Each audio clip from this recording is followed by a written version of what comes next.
मंदसौर की आदिवासी लड़की national level hockey खिलाड़ी सागू डावर आज स्ट्रीट लाइट में पड़ने को मजबूर है।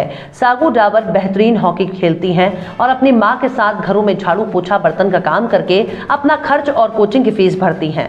दरअसल सागू का परिवार पिछले 35 सालों से एक सरकारी जमीन पर अपना झोपड़ा बनाकर रहता आ रहा है। 13 साल की सागू के पिता की मौत हो चुकी है। 18 साल की सागू के पिता की मौत हो चुकी है और एक बड़ा भाई जो कमाने वाला था उसकी भी मौत 2 साल पहले करंट लगने से हो गई थी। मंदसौर में अतिक्रमण हटाने की मुहिम के चलते इस परिवार को भी सरकारी नोटिस मिला था, जिसमें तहसीलदार द्वारा कहा गया था कि 7 दिन के अंदर ये लोग अपनी व्यवस्था कहीं और जमा लें, लेकिन एक दिन बाद ही इनके घर की लाइट विद्युत मंडल द्वारा काट दी गई और अब हालात ये हैं कि पूरा परिवार अंधेरे में बैठा है। सागू की 12वीं की बोर्ड एग्जाम 19 नवंबर से शुरू हो रही है, लेकिन वो बिना लाइट के अंधेरे में पढ़ाई कैसे करे, उसने फिर भी हिम्मत नहीं हारी और पास ही लगी स्ट्रीट लाइट के नीचे ही कुर्सी लगाकर पढ़ने बैठ गई। अब प्रशासन का बर्ताव उसके साथ चाहे जैसा भी हो, लेकिन वो किसी भी हाल में अपनी पढ़ाई रोकना नहीं चाहती। इन लोगों ने झाड़ू पोछा बर्तन में जो अपनी जिंदगी भर की कमाई की थी उसमें से 1.5 लाख लगाकर एक जमीन का टुकड़ा खरीदा था, जिस पर घर का काम भी शुरू कर दिया था, लेकिन बनाने वाले ठेकेदार के रुपए देना अभी बाकी है, जिसकी वजह से अब ठेकेदार भी इनके फोन नहीं उठा रहा। सागू कहती है कि जो भी अधिकारी आता है उसे नोटिस देकर जाता है, लेकिन मदद करने कोई भी आगे नहीं आ रहा।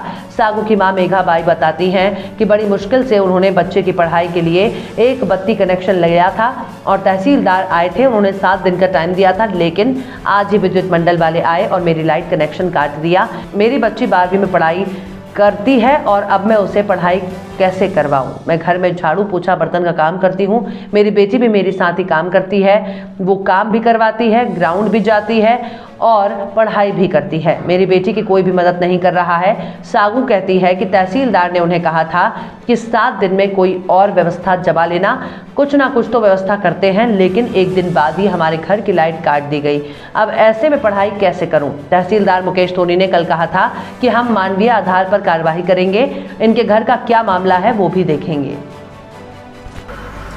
सर मेरा शिवराज सर मामा से कहना ये है कि वो मेरी हेल्प करे। मेरा झोपड़ा तोड़ रहे तो मैं उनसे रिक्वेस्ट करती हूँ कि वो मेरी हेल्प करे इसमें। अभी क्या स्थिति लाइट वगैरह बंद है? सर आज एमपीबी से आए थे कुछ लोग जो कि मेरा मीटर काट के चल गए, उस कारण लाइट नहीं है घर में और मेरी बोर्ड एग्ज़ाम स्टार्ट होने वाली है 19 नवंबर से, तो मैं उस कारण पढ़ाई नहीं कर पा रही हूँ और मुझे यहाँ बैठ के पढ़ाई करना पड़ रहा है। सर ये पास में एक छोटी सी ट्यूबलाइट है, मैं वहाँ बैठ के पढ़ाई कर रही हूँ अभी।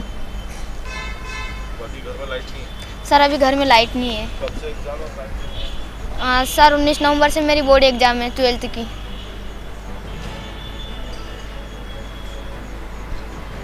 कहाँ रहते हो, क्या-क्या खेले हो? हाँ सर मैं यहाँ पास में रहती हूँ, मेरा झोपड़ा है ये और मैं हॉकी खेलती हूँ और हॉकी में कई जगह जा चुकी हूँ नेशनल लेवल पे और मेरी मदद करने के लिए कोई भी तैयार नहीं होता है। जो भी आता है वो मुझे नोटिस दे के चल जाता है, झोपड़ा उठाओ झोपड़ा उठाओ।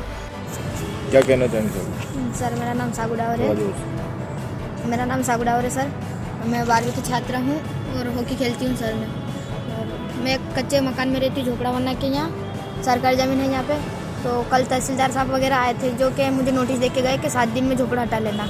तो सर हमने हाँ बोल दिया, तो हमसे क्या हटा लेंगे, हम कहीं ना कहीं व्यवस्था कर लेंगे।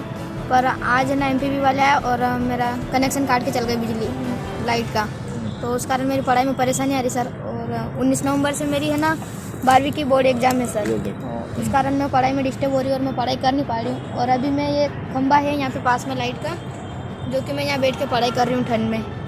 तो मैं सभी से निवेदन करती हूँ कि मेरी कोई हेल्प करे। और मैं कई जगह मैं हॉकी खेल चुकी हूँ नेशनल लेवल पे, काफ़ी जगह नेशनल खेल चुकी हूँ। अभी भी मैं 7वीं बार नेशनल खेलने गई थी झारखंड। कैसे काम करते हो, कैसे अपना गुजारा चलाते हो?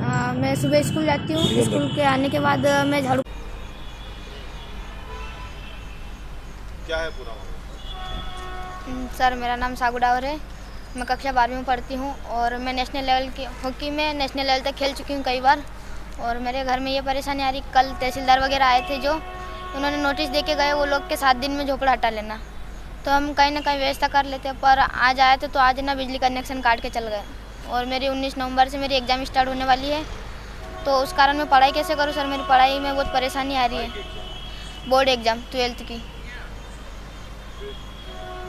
सर उस कारण मेरी पढ़ाई रुकी है और अभी मुझे यहाँ बैठ के ठंड के दिनों में मुझे यहाँ बैठ के पढ़ाई करनी पड़ रही है। और जो भी अधिकारी आते बड़े बड़े वो नोटिस देख के चले जाते हैं, मेरी कोई हेल्प करने के लिए कोई तैयार नहीं हो रहा है सर। मंदसौर के लिए आप इतने मैच वगैरह खेले हैं, क्या कहें? सर मेरा कहना ये है कि मैं मंदसौर का नाम आगे बढ़ाना चाहती हूँ, पर मेरी मदद के लिए कोई भी आगे नहीं आता है। ये जो अब तुम्हारे घर भी है उसमें क्या दिक्कत है? सर हमारा जो घर है प्लाट लिया था हमने 1.5 लाख रुपए में, उसमें काम अधूरा पड़ा है सर। और जिस सरपंच से लिया था उनको फ़ोन लगाया तो उन्होंने फ़ोन नहीं उठाया सर। वहाँ पे रहने की व्यवस्था भी कुछ भी नहीं है। पैसे उनको देना वो भी नहीं? हाँ सर वो पैसे देना उनको, ठेकेदार वगैरह को पैसे भी नहीं हमारे पास, तो अब हम ऐसी स्थिति में कहाँ जाए। क्या नाम है आपका? मेगा भाई, क्या कहेंगे? मेरे छोरी की पढ़ाई चल रही है सागू डावर, 21 तारीख को परीक्षा और लाइन मिल वाला है, तो मेरे 7 दिन की टाइम दे दी, तो 7 दिन ने न कल तो वो आया ना, आज मेरी लाइट कनेक्शन काटेंगे। और बेटी की पढ़ाई कुछ नहीं हो रही, बाहर बैठ के पढ़ाई कर रही, वो 21 तारीख को परीक्षा, तो मेरी बेटी पढ़ाई कैसे करेगी, परीक्षा कैसे फेल हो जाएगी, बाहर हॉकी खेलने जाती, पूरा मंदसौर का नाम रोशन करे, कोई एमपीपी वाले नगर पाले वाला कोई मेरी छोरी तरफ सुविधा नहीं कर रहा। और मेरे को झुकी झुपड़ी बना के रही सरकारी ज़मीन, तो वो झुपड़ा भी मेरे तोड़ा जा रहा। वो कल भी आए तहसीलदार, न कल की टाइम 2 दिन की टाइम देती, परसों वो झुपड़ा टूटेगी। कोई मिल रहा है आपसे मदद के लिए? मेरे कोई भी मेरे मदद के लिए मेरी छोरी तरफ मदद करवाओ, और मेरे 10-8 दिन टाइम दो आगे, तो कहाँ रहने की व्यवस्था करो मैं, और मैं एकली औरत। क्या शिकायत मिली थी?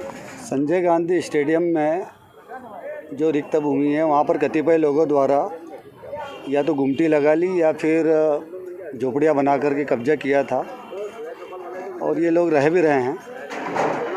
इन्हें नियमानुसार नोटिस दिए गए हैं और हटने के लिए कहा गया है।